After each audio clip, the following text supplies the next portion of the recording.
Hi.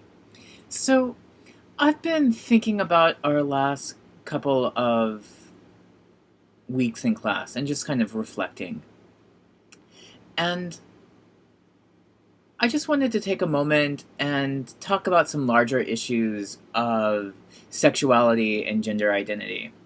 Um, the first thing I want to talk about, though, is just the language that we use. And I want to start off from kind of a large philosophical position and say the language that we use is inevitably going to fail. Um, this is just the nature of language. Language is always limiting. Language can never actually reflect our lived experience. Um, Language is always racing to catch up with what we do. And that's fine. Um, that's just the way that language as a tool works. And since we're dealing with a field of experience that changes and shifts, we just need to kind of be aware that sometimes our language, sometimes our perceptions um, are a little loose, and we need to just be aware of how we can tighten them, how we can strengthen them. Um, that is to say, I know I've met them. There are some beautiful, infallible, linguistic bodhisattvas who always know the right thing to say. Um, and great, I love those people. I'm not one of those people. And I don't necessarily think that we need to strive for that. I just think that we need to be aware and we need to be adaptable. So, focusing in on literature, I want to think about the tension between the experience of the character and the reader's perspective. And one of the things that we're going to have to kind of map out is an idea that the queer theorist Jay Halberstam calls perverse presentism. And this is something when a reader takes contemporary views of sexuality, contemporary views of gender, and kind of forces them into the past. And that can be problematic. It's something that I think we invariably do. Um, but it's something that I also think that we just need to be aware of. But we will come back to that. Okay, so let's take a moment and think about the language that we use for identity. And what I want to say is, even though I'm going to focus on just kind of concepts of sexuality and gender identity, um, we have to be aware that this conversation is much larger because this includes questions of race, this includes questions of class, this includes questions of nationality, this includes questions of ethnicity, this includes questions of religiosity, um, and this all works in a three-dimensional, four-dimensional matrix.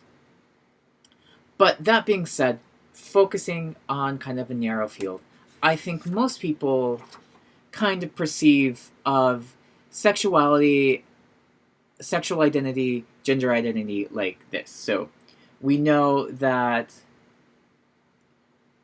it's something like a continuum. We know that sexuality, sexual identity, and gender identity are not the same thing. Um, a lot of us understand that the points on these continuums can be stable or they can be fluid. Um, they can be stable sometimes and fluid other times. And I think that this is maybe a good starting place. But I think that when we actually start scratching the surface, when we actually start thinking about the larger issues, um, things actually look more like this.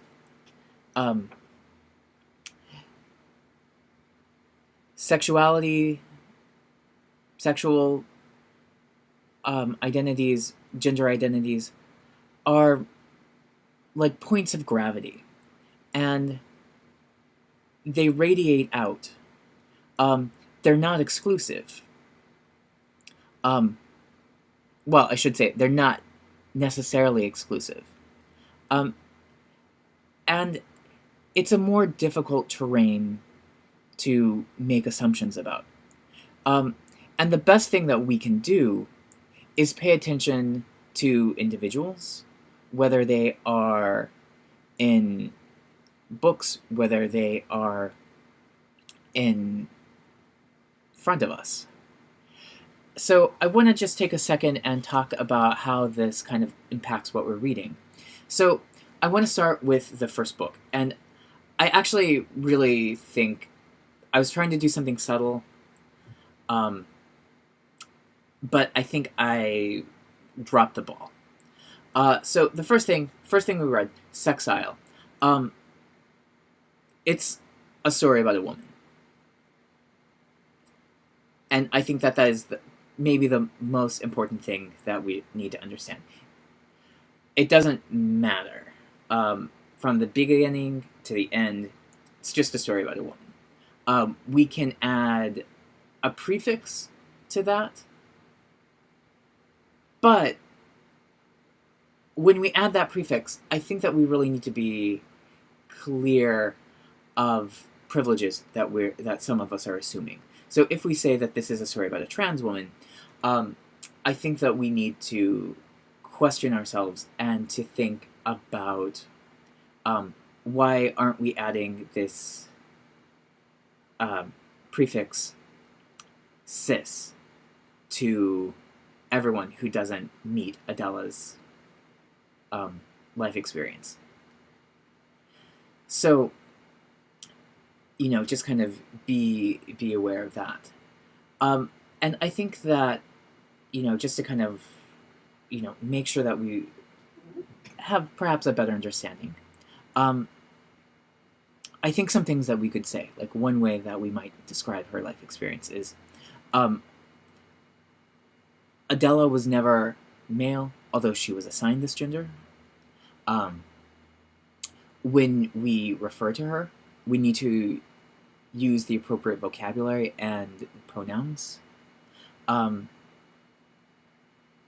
Any medical intervention that she went through or didn't go through is inconsequential to her identity.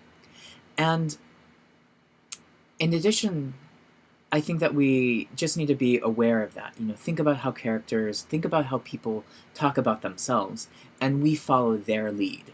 We don't apply our understanding of our world to them.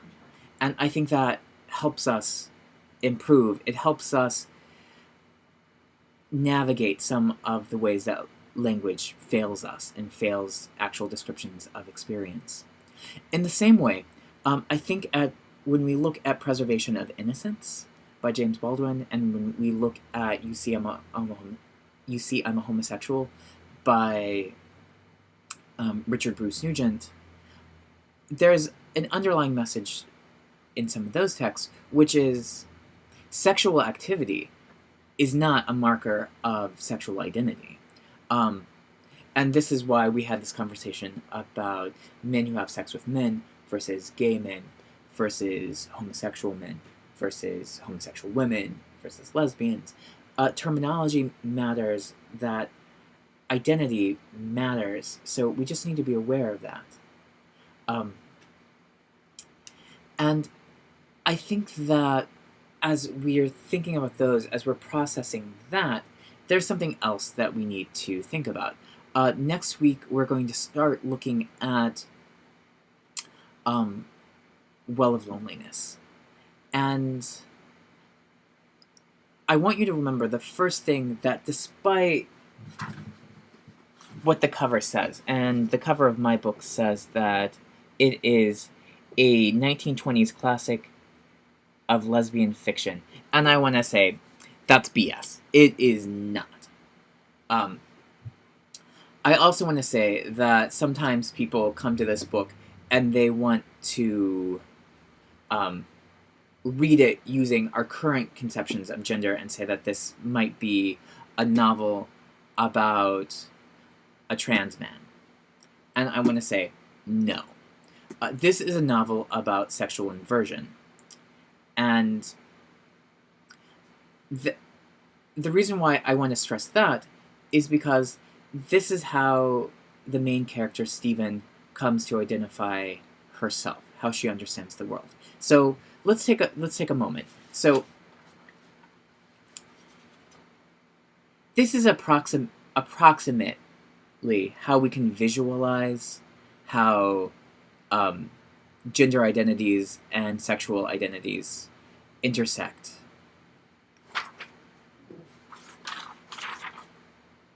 This is how a lot of people conceive of them intersecting. But when we talk about sexual inversion, it looks like something like this, where you actually have gender identity and sexual identity collapse in on themselves.